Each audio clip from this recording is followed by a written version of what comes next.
On a commencé une série la semaine passée sur les paroles troublantes de Jésus.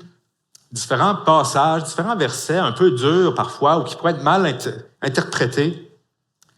Ce matin, on va voir ensemble un verset dans Matthieu 5, au verset 48, dans le fameux sermon sur la montagne, où Jésus dit « Soyez parfaits comme votre Père céleste est parfait. » Quand j'ai vu ça, je me suis dit « Ah, facile, parler de la perfection. Hein? » Je pense que c'est l'année passée, à la fête des pères, ma fille m'a donné une tasse comme un cadeau. Puis c'était écrit dessus « Perfection ». Fait que je pense que je peux parler d'expérience. Fait que j'ai pris ce verset-là, j'ai commencé à lire le passage, puis là, ouf! Disons que ça m'a un peu déçu. Peut-être que je ne suis pas aussi parfait que je pensais. On pourrait penser que les chrétiens s'accordent sur une chose, la nécessité d'être saint. Partout dans la Bible, on est encouragé à être saint. Dans Lévitique, dans l'Ancien Testament, ça dit « Soyez saints car je suis saint ». Les évangiles parlent de ça, les différentes épîtres. Pierre parle d'être saint comme Dieu est saint. On est encouragé à marcher dans la justice, à fuir le péché. Dans Hébreux 12, ça dit qu'on doit atteindre la sainteté sans laquelle personne ne verra Dieu. Comme, wow! Puis pourtant, en pratique, il semble que pas beaucoup de chrétiens sont intéressés tant que ça par la sainteté. Souvent, les gens sont plus passionnés par les sujets qui touchent les questions familiales, les questions culturelles, les questions politiques, les enjeux de société. On dirait que ça motive beaucoup les chrétiens. D'un côté, il y a un extrême où il y a des chrétiens qui vont même, si on pourrait dire, faire des compromis par rapport à la vérité, à l'obéissance, à la pureté, parce qu'ils pensent que ça peut être des obstacles inutiles à annoncer l'Évangile ou à gagner en politique. De l'autre côté, il y a des gens qui vont mettre beaucoup l'accent sur la loi et l'obéissance. Certaines églises vont être qualifiées d'être légalistes ou dénuées d'amour. Comme deux approches un peu opposées, mais qui sont dues souvent à une mauvaise compréhension de qu'est-ce que c'est la sainteté. Et cette question-là était tout aussi présente à l'époque de Jésus qu'à notre époque aujourd'hui. Ça n'a pas changé. Et c'est cette question-là que Jésus adresse dans son fameux sermon sur la montagne. Un des enseignements les plus profonds, un des discours les plus importants de l'histoire. Imaginez-vous assis sur cette colline, entendre Jésus prononcer des mots qui tournent complètement à l'envers notre compréhension de la vie. Il prend des idées comme la justice, l'amour, la bénédiction, puis il en parle d'une manière qui est radicale. Dans un monde qui célèbre le pouvoir, le succès, les apparences extérieures, Jésus parle d'un royaume où les humbles sont élevés, les ennemis sont aimés et le cœur compte plus que la loi. Le sermon sur la montagne, c'est pas juste une série de bons conseils, mais c'est vraiment une invitation à vivre d'une manière qui reflète le cœur de Dieu. Il y a des gens parfois qui imaginent l'enseignement de Jésus comme une sorte de vision douce, comme un Jésus un peu hippie, là, peace and love, quelque chose de sentimental, romantique, de la justice, en contraste avec les rigueurs de la foi ou les pharisiens qui sont durs. Mais plus on médite ces versets-là, plus on réalise à quel point les exigences de Jésus sont rigoureuses. En fait, elles sont bien plus rigoureuses que tout ce que les pharisiens ou les scribes pouvaient penser à cette époque-là. Jésus parle de la vraie justice, puis il adresse à l'humanité entière quelque chose de vraiment exigeant, quelque chose qui nous fait réaliser à quel point on a manqué le but, à quel point on n'est pas qualifié. C'est un message qui était dérangeant au premier siècle. C'est un message qui est encore dérangeant aujourd'hui. Jésus nous parle que la sainteté et la justice est un engagement complet de la vie et du cœur. L'auteur américain Brennan Manning a écrit « La principale cause de l'athéisme dans le monde d'aujourd'hui, ce sont les chrétiens qui reconnaissent Jésus avec leur bouche, puis sortent de chez eux et le renient par leur mode de vie. C'est ce qu'un monde incroyant trouve tout simplement incroyable. » Dans cette série sur les versets difficiles, on va voir aujourd'hui ce verset qui résume si on veut, un peu le sermon sur la montagne, ou en tout cas cette section-là du sermon sur la montagne, un verset qui fait peur quand on s'y arrête, mais qui pointe vers quelque chose de vraiment extraordinaire. Un verset qui dit « Soyez parfaits comme votre Père céleste est parfait ». On peut commencer par un petit mot de prière. Oui, Père éternel, on se présente devant toi ce matin, les mains tendues pour vraiment recevoir ta parole, recevoir ces instructions, ce que tu veux nous dire. Seigneur, ouvre nos cœurs, ouvre nos esprits, afin qu'on puisse recevoir cette semence en nous qui puisse porter des fruits pour ta gloire. Seigneur, que ton nom soit béni, que ton nom soit loué. C'est toi qui es le Dieu parfait, c'est toi qui es le Père, 3 fois saint. Merci Seigneur pour tes bontés, merci pour cette grâce d'être ici ce matin. Amen. On va commencer par regarder un peu le contexte général du sermon sur la montagne. Ensuite, on va s'arrêter plus spécifiquement sur les versets qui précèdent le verset d'aujourd'hui, avant d'en parler plus en détail. Alors, on va être dans Matthieu 5. Si vous avez votre Bible, je vous encourage à tourner dans Matthieu 5 ou sur votre téléphone. On va vraiment lire de Matthieu 5, 43 à 48, mais tout à l'heure, pas tout de suite. Mais si vous voulez suivre, vous pouvez déjà tourner dans Matthieu 5. Le sermon sur la montagne. C'est bien connu, c'est le fameux sermon où Jésus commence avec les béatitudes. Hein? Heureux ceux qui cherchent la paix, heureux ceux qui sont tristes. Alors, toutes sortes de bénédictions. Un discours, un sermon célèbre de Jésus. Puis Jésus continue dans ce sermon-là à adresser plus spécifiquement la loi et la justice, la loi de l'Ancien Testament. Puis au verset 17, il commence avec une phrase frappante qui dit « Ne croyez pas que je sois venu pour abolir la loi ou les prophètes. Je suis venu non pour abolir, mais pour accomplir. » Puis il continue en expliquant que pas un seul iota, pas un seul point sur un i de la loi va disparaître avant que tout soit arrivé. Il continue même en disant « Si votre justice ne dépasse pas celle des scribes, les spécialistes de la loi, peut-être qu'aujourd'hui on dirait les théologiens, si votre justice ne dépasse pas celle des scribes, si votre justice ne dépasse pas celle des pharisiens, peut-être que les pharisiens, on dirait aujourd'hui, c'est les gens qui sont légalistes, ceux qui sont un peu puritains, là, qui veulent suivre toutes les règles strictes. Il dit, si votre justice n'est pas supérieure à leur justice, vous n'entrerez pas dans le royaume des cieux. C'est comme, wow, ça commence raide. C'est quelque chose qui est vrai. Si notre justice ne dépasse pas celle des scribes et des pharisiens, on n'entrera pas dans le royaume des cieux. Est-ce que ma justice dépasse celle des scribes et des pharisiens? Si je me regarde honnêtement, je ne suis pas si sûr.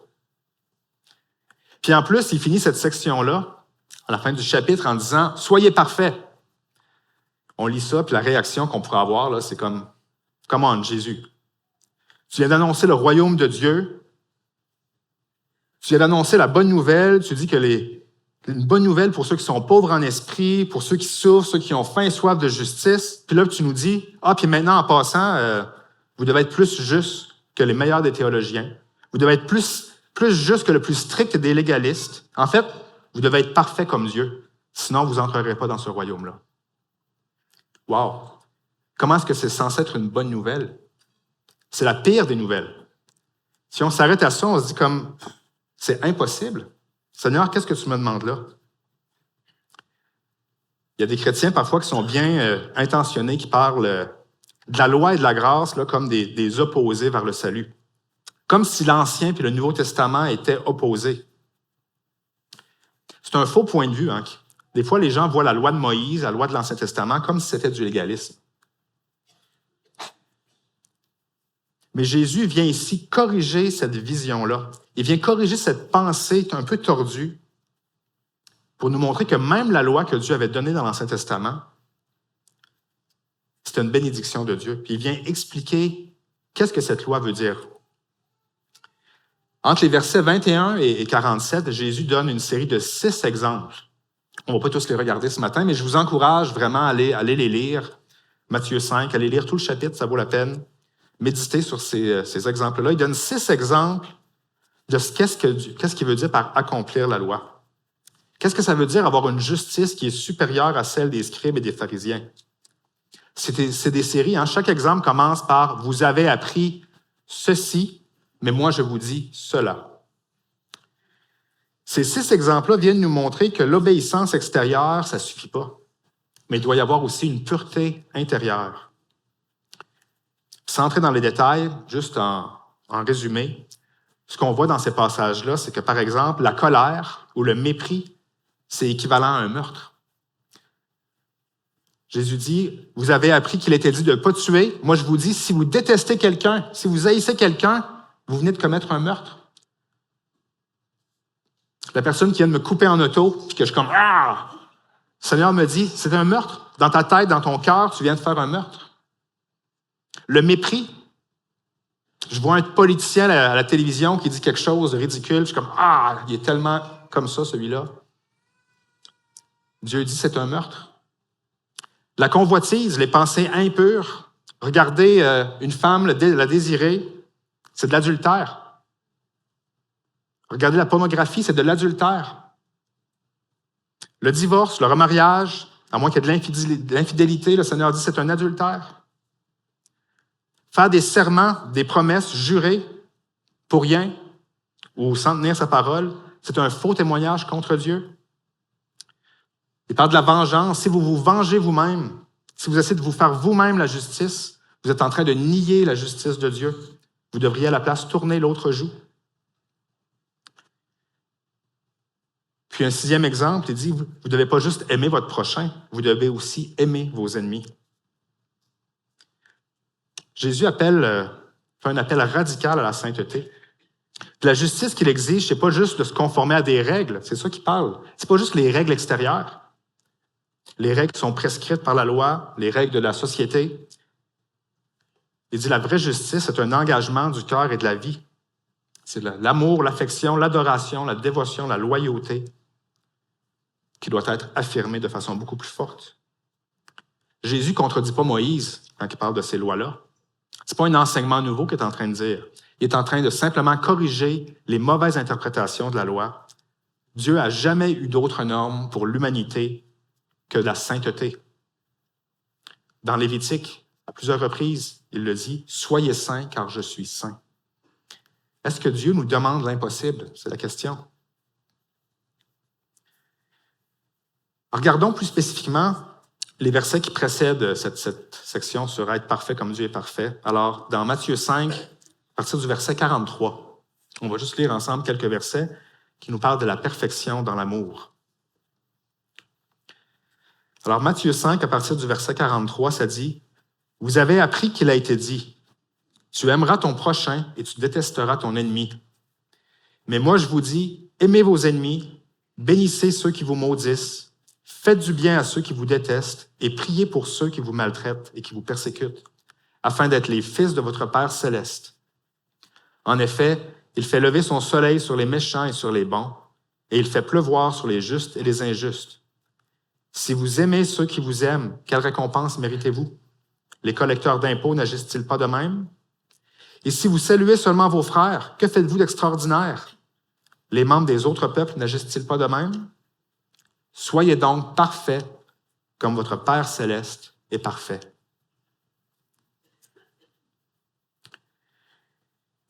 Vous avez appris qu'il a été dit, tu aimeras ton prochain et tu détesteras ton ennemi. Alors, le commandement d'aimer son prochain se trouve dans Lévitique au chapitre 19. Mais dans la Bible, il n'y a aucun commandement qui dit de détester son ennemi. Ni dans l'Ancien, ni dans le Nouveau Testament. Mais comme l'Écriture dit « aime ton prochain » dans Lévitique 19, certains Juifs, certains docteurs de la loi ont cherché à comprendre ça, puis ont dit « puisqu'il est dit d'aimer son prochain, ça veut dire qu'on doit haïr nos ennemis. » C'est logique. C'est devenu comme une prescription enseignée dans certains milieux à cette époque-là. Je ne sais pas si vous avez déjà entendu parler des manuscrits de la Mer Morte. C'est une série de manuscrits qui ont été retrouvés à partir de 1947, une grande découverte archéologique. Beaucoup de textes bibliques très, très anciens. Les plus vieux textes du prophète Isaïe, entre autres, ont été retrouvés, les plus vieux manuscrits qu'on possède. Puis aussi beaucoup d'écrits de ce groupe religieux qui était un peu une secte messianique, qui semblait attendre le Messie, mais qui était très strict dans leur loi. Puis à plusieurs endroits dans leurs textes religieux, ça dit « aimez les frères, haïssez l'étranger ». Ça revient à beaucoup d'endroits. C'était quelque chose qui était enseigné à cette époque-là. Aimer son prochain, bien, logiquement, ça veut dire haïr ses ennemis. Et à l'époque, le royaume de Judée était occupé par Rome. Ils étaient envahis par leur ennemi. Ils avaient un ennemi qui occupait leur pays, qui contrôlait leur pays. Alors certains disaient, il faut haïr son ennemi. C'est logique. Mais Jésus arrive là, puis il dit, aimez vos ennemis, aimez ceux qui vous persécutent. Il va même dire, même les collecteurs d'impôts aiment leurs amis. Je ne sais pas s'il y en a ici qui travaillent pour l'Agence du revenu. Peut-être que vous ne voulez pas lever la main, vous avez un peu peur. Si même aujourd'hui, les gens font des blagues, on n'aime pas payer les taxes, on n'aime pas trop l'Agence du revenu. Mais à cette époque-là, à l'époque de l'Empire romain, la réputation des collecteurs d'impôts était 1000 fois pire qu'aujourd'hui. C'était vraiment mauvais, être un collecteur d'impôts. Matthieu, l'auteur de l'Évangile, en savait quelque chose parce que lui-même était un collecteur d'impôts. Alors, il devait savoir c'était quoi se faire haïr. Dans l'Empire romain, la collecte des impôts, c'était fait par des sous-traitants. Ce n'était pas un ministère avec des fonctionnaires. C'était des sous-traitants. Le gouvernement romain engageait des sous-traitants pour faire la collecte d'impôts. Fait que là, il nommait quelqu'un de responsable pour faire ça, qui nommait des hommes sous lui, qui nommait d'autres hommes sous eux. Puis là, tout en bas de l'échelle, là, il y avait un gars qui devait obtenir son quota de taxes, qui allait de maison en maison, de ville en ville. Tout ce qu'il pouvait obtenir en extra, là, c'était à lui. Fait que vous pouvez imaginer la corruption, les pots de vin, tout au long de l'échelle, c'était incroyable. C'était un poste pour devenir riche. Les gens voulaient devenir collecteurs d'impôts parce que c'était vraiment une façon de s'enrichir de façon malhonnête. Les gens étaient exploités, ils étaient volés, il y avait de la violence. On pouvait vous battre, on allait chez vous pour prendre vos impôts, on pouvait vous battre vos enfants, battre votre femme, les prendre comme esclaves si vous n'arriviez pas à payer. Les collecteurs d'impôts étaient détestés. Doublement même détestés en Israël parce qu'ils travaillaient pour l'ennemi. Ils travaillaient pour Rome. C'était des traîtres. C'est comme ça qu'ils étaient vus. Ils étaient vus comme méprisables. Jésus dit, même les collecteurs d'impôts ont des amis, puis ils aiment leurs amis. Même eux, même les gens les plus méprisables de la société que vous pouvez imaginer, même eux, ils ont des amis. Si les seules personnes avec qui vous pouvez vous entendre, c'est les seules personnes que vous aimez, qu'est-ce que vous faites d'extraordinaire? Les collecteurs d'impôts aussi ont leurs amis. Peut-être c'est juste d'autres collecteurs d'impôts, mais ils ont quand même des amis. Et si vous saluez seulement vos frères, pas seulement, surtout à cette époque-là, une salutation, ça veut dire long, c'est quelque chose de sérieux. Saluer quelqu'un, ça veut vraiment souhaiter la santé, le bien-être à la personne. Si vous saluez vos frères, qu'est-ce que vous faites d'extraordinaire? Même les païens saluent leurs frères. La question que Jésus pose ici, c'est qu'est-ce que vous faites de si différent? Est-ce que vous êtes différent? Vous dites que vous êtes des enfants de Dieu. Est-ce que vous êtes différent ou vous êtes pareil comme n'importe quel autre païen de votre quartier? La question de l'amour que Jésus pose ici, c'est quelque chose qui démarque les chrétiens de façon particulière. Les chefs religieux, eux, enseignaient quelque chose qu'ils croyaient juste. Pour eux, c'était cohérent. Vous aimez ceux que vous devez aimer, vous haïssez ceux que vous devez haïr. C'est cohérent, c'est ça la justice. Mais Jésus dit qu'ils n'ont pas compris c'est quoi l'amour de Dieu, l'amour biblique. Un amour qui est sacrificiel, qui est désintéressé, qui apporte la guérison, l'unité, la plénitude. Tout comme Dieu ne fait pas de discrimination lorsqu'il donne la bénédiction du soleil ou de la pluie, le peuple de Dieu ne doit pas non plus faire de discrimination quand il distribue l'amour. C'est ça l'amour juste. L'appel radical de Jésus, c'est pas de seulement avoir une obéissance extérieure à des règles, mais une obéissance du cœur. C'est pas seulement de faire le bien que Jésus nous demande. Il nous demande de vouloir faire le bien. Je ne sais pas si vous voyez la nuance. Pas juste faire le bien, pas juste obéir aux règles, mais de vouloir faire le bien. Et d'où vient cette capacité, ce pouvoir d'aimer comme ça? Quand on voit ça en action dans la vraie vie, je pense qu'il n'y a rien de plus puissant qui montre la réalité de Christ. L'amour désintéressé, l'amour sacrificiel, l'amour de ses ennemis. Dans Matthieu 5, au verset 11 et 12, un petit peu plus tôt dans les Béatitudes, Jésus dit, « Heureux serez-vous lorsqu'on vous insultera, lorsqu'on vous persécutera, lorsqu'on dira faussement de vous toutes sortes de mal à cause de moi. Réjouissez-vous et soyez dans l'allégresse, parce que votre récompense sera grande dans le ciel. » Jésus dit, vous pouvez supporter non seulement les mauvais traitements de l'ennemi, mais vous pouvez aussi vous en réjouir. Pourquoi? Parce que votre récompense est grande dans le ciel. Le commandement d'aimer son ennemi, c'est le commandement de fixer son regard sur les choses d'en haut et non sur celles qui sont sur la terre. Le commandement d'aimer son ennemi, c'est le commandement de trouver son espoir et sa satisfaction en Dieu et dans la récompense qui nous attend, et non pas dans la façon dont les gens nous traitent. Si vous êtes plus préoccupé par ce que les gens pensent de vous, c'est parce que vous n'avez pas mis vos pensées en Christ, c'est que vous ne cherchez pas votre satisfaction en Dieu. Dans le psaume 63, ça dit que l'amour du Seigneur vaut mieux que la vie. Aimer son ennemi ne nous donne pas la récompense du ciel, mais chérir la récompense du ciel nous donne le pouvoir d'aimer nos ennemis. Au 2e siècle, un des pères de l'Église, Tertullien, écrivait que les foules se pressaient dans son Église parce qu'il disait « Voyez comme ils s'aiment les uns les autres ». Un peu plus tard, au 4e siècle, Jean Chrysostome écrivait que la seule chose qui empêchait la conversion du reste du monde est les chrétiens qui n'aimaient pas suffisamment. Saint Augustin, dans les Confessions, écrit « Bénis celui qui t'aime, qui aime ses amis en toi et qui aime ses ennemis en toi. » Le but, c'est de toujours aimer Dieu. On aime nos amis en Dieu et on aime nos ennemis en Dieu. On aime Dieu.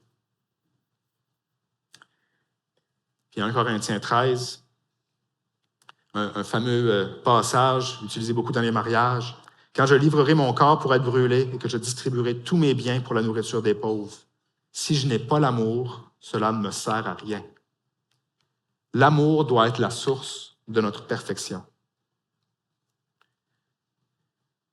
Mais face à cette norme-là, à cette perfection absolue, on ressent comme, en tout cas pour moi, une impuissance totale. C'est comme un coup de poing au ventre. Il y a un désespoir dans ça. Parce qu'on lit ça, on trouve ça beau, mais on se sent peut-être inadéquat. Je ne sais pas si vous êtes déjà allé dans des parcs d'attractions comme la Ronde ou... Quand j'avais peut-être 12 ou 13 ans, j'étais allé avec mon école au glissade d'eau à Bromont. Je ne sais pas si vous vous souvenez. Ce genre d'activité-là, peut-être que vous avez déjà participé. Il y avait comme un dumb buggy qui descendait une côte. Là. C'était l'affaire la plus cool que j'avais vue de ma vie. Je voulais absolument faire ça. Il y avait une file. Je voyais les véhicules qui descendaient la côte. Là, ça allait vite, là, ça capotait. Ça avait l'air vraiment, vraiment super. Puis il y avait une espèce de petit bonhomme. Là. Ça disait, pour aller dans cette activité-là, tu dois être grand comme ça. Moi, j'étais trop petit. Quand on lit un passage comme ça, c'est un peu le feeling qu'on peut avoir. Tu dois être grand comme ça pour entrer dans le royaume des cieux. Personne n'est assez grand pour entrer dans le royaume des cieux. Personne n'est à la hauteur d'aller dans ce manège cool. C'est ça que Paul écrit quand il dit « Tous ont péché, sont privés de la gloire de Dieu ». Personne n'est assez grand pour y aller. Puis on arrive au verset final qui résume cette section du Sermon sur la montagne, puis qui met un peu le clou final, le dernier clou dans le cercueil de nos propres efforts. Ça dit « Soyez parfaits comme votre Père céleste est parfait », au verset 48. Qu'est-ce que Jésus veut dire par parfait? En grec, le mot parfait qui est employé, ça a aussi la signification d'être complet, achevé, être mature, être épanoui. Quand je faisais un peu des recherches sur le passage, j'ai vu, c'était pas mal ça qu'il disait au début. Ah, ça veut pas dire parfait, là. Ça veut juste dire comme mature. Soyez mature. Dans d'autres passages de la Bible, Matthieu 19, par exemple, Jésus répond à la question du jeune homme riche. Que dois-je faire pour avoir la vie éternelle? Jésus lui répond, si tu veux être parfait, vends tout ce que tu possèdes, donne-le aux pauvres. Dans Romains aussi, Paul nous encourage à éprouver quelle est la volonté de Dieu, ce qui est bon, agréable et parfait. Dans Jacques, il nous encourage que la persévérance accomplisse parfaitement son œuvre afin que vous soyez parfaits, accomplis, sans faillir en rien. Les mots ne signifient pas une perfection sans péché. C'est pas ça l'idée. Puis à première vue, on pourrait dire, problème réglé, ça veut juste dire être mature, il faut que je sois un chrétien mature. Il n'y a rien là. Jusqu'à ce qu'on lit la suite du verset, soyez parfaits ou soyez matures, comme votre Père céleste. Mais là, autant dire parfait. Vous devez être comme Dieu. Vous devez être saint comme le Père est saint. Jésus pointe vers la sainteté de Dieu comme la norme ultime. Ce n'est pas une liste d'actes à accomplir, mais c'est un appel à refléter le caractère de Dieu dans tous les aspects de notre vie. La sainteté, selon Jésus, donc, ça englobe toute la personne, autant à l'extérieur qu'à l'intérieur, les actions et les pensées. Les pharisiens limitaient la loi à des actes physiques extérieurs. Ne fais pas de meurtre, ne commets pas d'adultère, des actes extérieurs. Jésus enseigne que même les pensées, la colère, la convoitise, c'est des péchés. C'est équivalent. Vous pouvez obéir à toutes les lois, mais si votre cœur n'est pas aligné avec ces lois-là, vous commettez le péché. Jésus veut exclure toute hypocrisie. La vraie sainteté, c'est une cohérence entre l'extérieur visible et l'intérieur caché, les pensées cachées. C.S. Lewis a écrit « Nous pourrions penser que Dieu veut simplement l'obéissance à un ensemble de règles particulières, alors qu'il veut des personnes d'un type particulier. L'Église de Jésus-Christ, c'est une Église sainte. Jésus veut la sainteté. » Mais en même temps, Jésus nous montre ici que ce n'est pas une question d'orgueil ou de supériorité, mais une question d'amour. Il rejette l'attitude de comme « Ah, je suis plus saint que toi », de se comparer. Puis il explique que la pureté morale, ce n'est pas seulement l'absence du péché, mais aussi l'amour, la présence de l'amour. Ce n'est pas quelque chose de négatif. On pourrait dire la sainteté, c'est comme de rejeter le péché, comme c'était négatif, non au péché. Mais ce n'est pas juste ça, c'est aussi la présence de l'amour. Quelqu'un pourrait avoir une vie qui respecte toutes les règles de l'Ancien Testament parfaitement, mais s'il n'y a pas l'amour en lui, il est aussi pécheur que les autres, il est perdu. La sainteté se résume à l'amour, pas seulement l'absence de péché. Dans Romains 13, Paul écrit « Celui qui aime les autres accomplit la loi. » Si les gens aimaient vraiment les autres, toute la loi est accomplie dans l'amour. La sainteté, donc, consiste à ressembler à Dieu en suivant son exemple de perfection. Il appelle ses disciples à être parfaits comme Dieu est parfait. Comme dans l'Ancien Testament, quand ça dit « Soyez saints, car je suis saint », pas simplement des règles externes, mais une transformation intérieure qui conduit à une sainteté complète, tant dans les actions que dans le cœur. Être parfait, c'est refléter l'amour parfait de Dieu. L'amour que Dieu a eu pour nous, on peut le refléter autour de nous. On pourrait faire une longue série d'études sur l'amour de Dieu, sur les caractéristiques de l'amour de Dieu. Juste une petite liste. L'amour de Dieu est désintéressé, inconditionnel. L'amour de Dieu est immuable, il est éternel. L'amour de Dieu est saint, il est juste. C'est un amour qui est relationnel, un amour personnel, un amour qui déborde vers les autres et un amour qui est complet, comme on lit dans ce verset 48, un amour qui est mature, un amour qui est parfait. Par nous-mêmes, c'est quelque chose qui est impossible. Mais Christ a aimé parfaitement à notre place, allant même jusqu'à mourir pour ses ennemis. Il n'y a pas plus grand amour que ça. Mourir pour son ennemi. Nous sommes appelés par le Saint-Esprit à grandir dans cet amour parfait et à refléter le cœur de Dieu dans le monde autour de nous. Tout ce passage du Sermon sur la montagne révèle à la fois notre péché, notre incapacité de satisfaire aux exigences de Dieu. Ça, c'est l'aspect de la mauvaise nouvelle. On lit ce texte-là puis on dit « Wow, je ne peux jamais atteindre ça ». Mais il y a aussi une bonne nouvelle qui vient avec ça. Jésus est venu accomplir la loi. C'est comme ça qu'il commençait le passage au verset 17. Jésus est venu accomplir parfaitement cette loi-là que nous, on était incapables de faire. Jésus est venu l'accomplir à notre place. C'est lui qui est notre justice. C'est lui qui est notre perfection. Comme notre frère disait, je pense, juste avant un des cantiques, c'est plus moi qui vis, c'est Christ qui vit en moi. C'est la vie de Christ qui est ma vie maintenant. Et c'est cette perfection-là qu'on a en lui.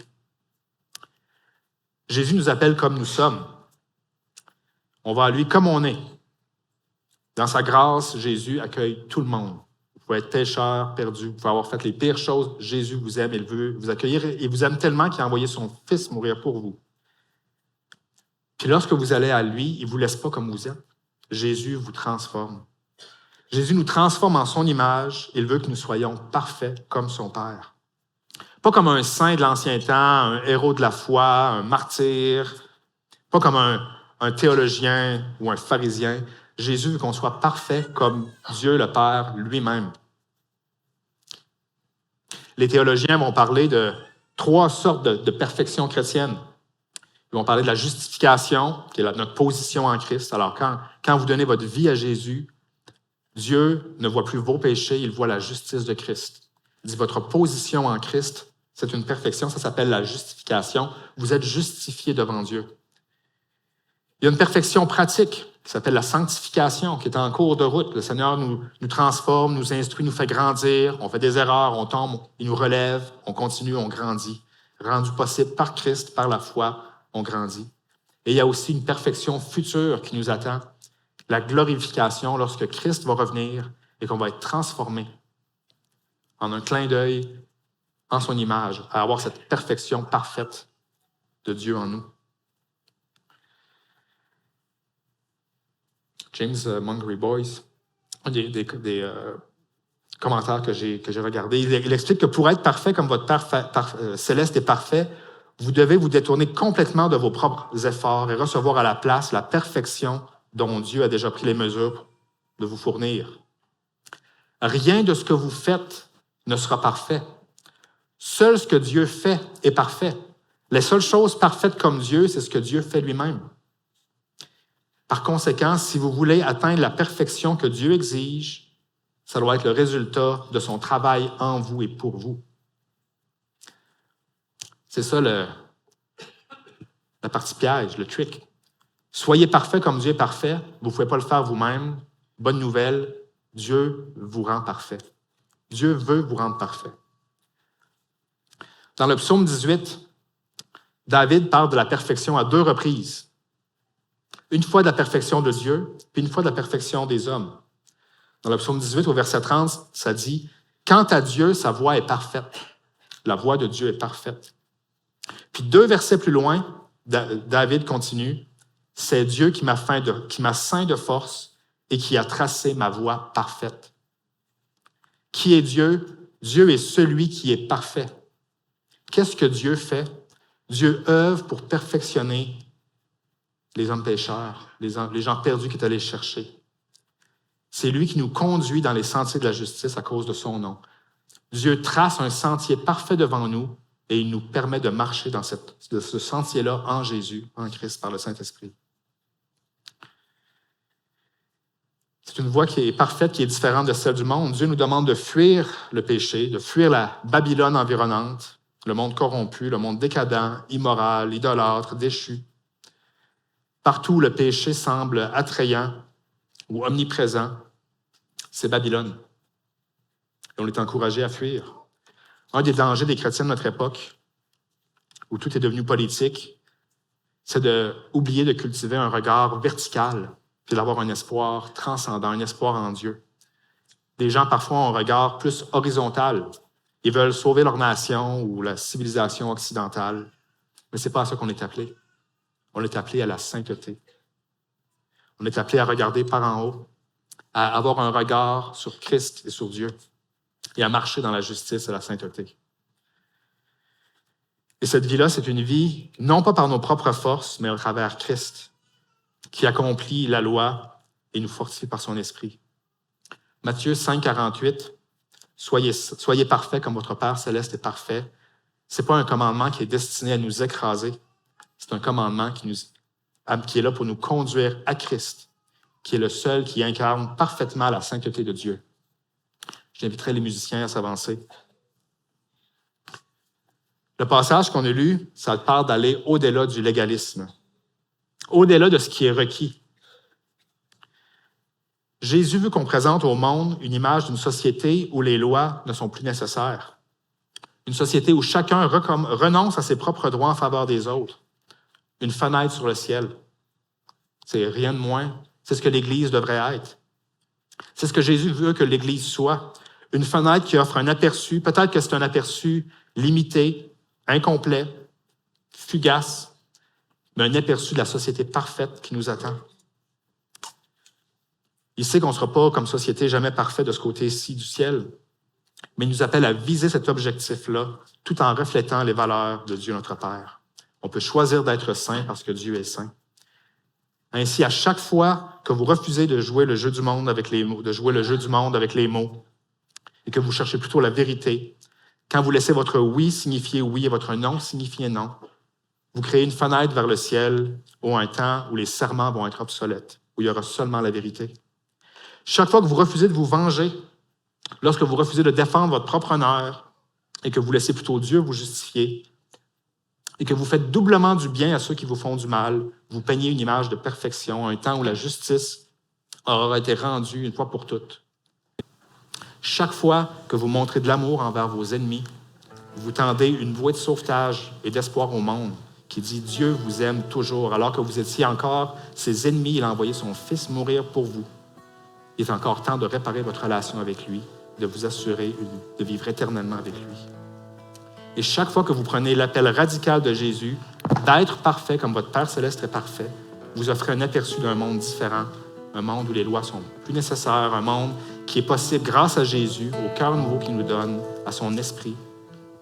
Et un jour, ça va devenir une réalité parfaite. Et ma prière en finissant, c'est de vraiment, oui Seigneur, reviens. Et alors, on sera vraiment parfait comme notre Père céleste est parfait. Que le Seigneur nous bénisse avec sa parole qui vous encourage à chercher cette perfection en Jésus.